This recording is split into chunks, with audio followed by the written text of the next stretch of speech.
Assalamualaikum warahmatullahi wabarakatuh. Perkenalkan, nama saya Novi Harisiswati dari Prodi 2 Keperawatan Sekolah Tinggi Indonesia Maju, Jakarta Selatan dengan NPM 09206x37.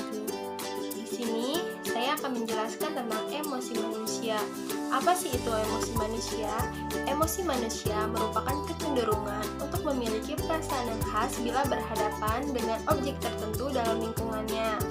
Nah, emosi ini memiliki fungsi loh teman-teman. Yang pertama sebagai pembangkit energi atau energizer. Artinya, ketika seseorang merasakan emosi, maka tubuhnya akan tergerak untuk melakukan apa yang dirasakannya. Dalam hal ini, emosi membangkitkan dan memobilisasi energi kita.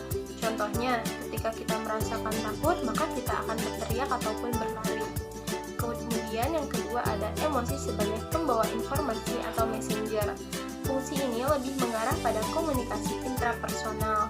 Maksudnya, ketika emosi itu kita rasakan pada diri kita, maka secara tidak langsung kita menyadari apa yang sedang terjadi pada diri kita atau stimuli apa yang kita dapat dari lingkungan. Seperti ketika kita sedang merasakan bahagia, berarti kita sedang memperoleh sesuatu yang kita senangi atau dapat terhindar dari sesuatu yang kita benci.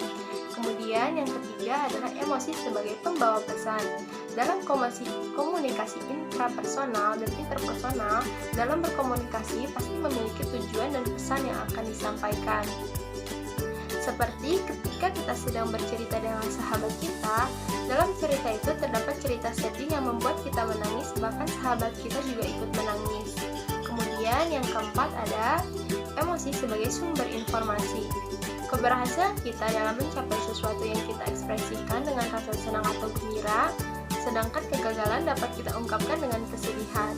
Contohnya, ketika kita melihat hasil kelulusan belajar, ketika kita dinyatakan lulus, maka kita akan bergembira. Namun jika sebaliknya, maka kita akan meneteskan air mata. Kemudian ada teori emosi.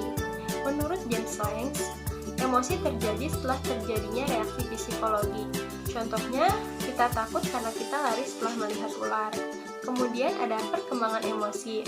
Reaksi emosi ditentukan oleh pertama ada lingkungan, yang kedua ada pengalaman, yang ketiga ada kebudayaan, dan yang keempat adalah individu itu sendiri. Biasanya teman-teman, respon emosi anak kecil dan orang dewasa itu berbeda ya. Contohnya marahnya anak kecil berbeda dengan orang dewasa. Nah, kemudian ada gangguan emosional. Menurut Russell tahun 1993, gangguan emosional penyakit mental yang disebabkan oleh berbagai kejadian yang menimbulkan terjadinya stres, sehingga membuat seseorang atau individu itu berperilaku di luar norma yang umumnya diterima. Contohnya anak kecil menangis karena dicemooh. Nah, kemudian ada gangguan emosional menurut teori afektif, yaitu perasaan bawah sadar seseorang menentukan emosinya, seperti perasaan takut, benci, senang yang diterus-teruskan ke dalam alam bawah sadarnya. Nah, kemudian ada macam-macam emosi. Yang pertama adalah takut atau ketakutan. Ketakutan adalah emosi kuat yang memerankan peran penting bagi Anda untuk bertahan hidup. Contohnya, ketika dalam keadaan bahaya, rasa takut akan muncul dan menimbulkan respon untuk mempertahankan hidup. Kemudian atau marah, ada marah atau kemarahan. Sama seperti ketakutan, perasaan marah juga dibutuhkan untuk melindungi diri dan merespon ancaman. Biasanya ditandai dengan rasa frustasi ataupun merasa tidak cocok dengan orang lain. Kemudian yang terakhir adalah cinta atau kebahagiaan. Emosi ini adalah emosi yang paling diinginkan dan dicari oleh semua orang. Emosi ini diartikan sebagai keadaan emosi yang menyenangkan, seperti perasaan puas ataupun gembira dan sejahtera. Sekian dari saya, kurang lebihnya mohon dimaafkan. Wabillahi taufiq wal hidayah. Wassalamualaikum warahmatullahi wabarakatuh.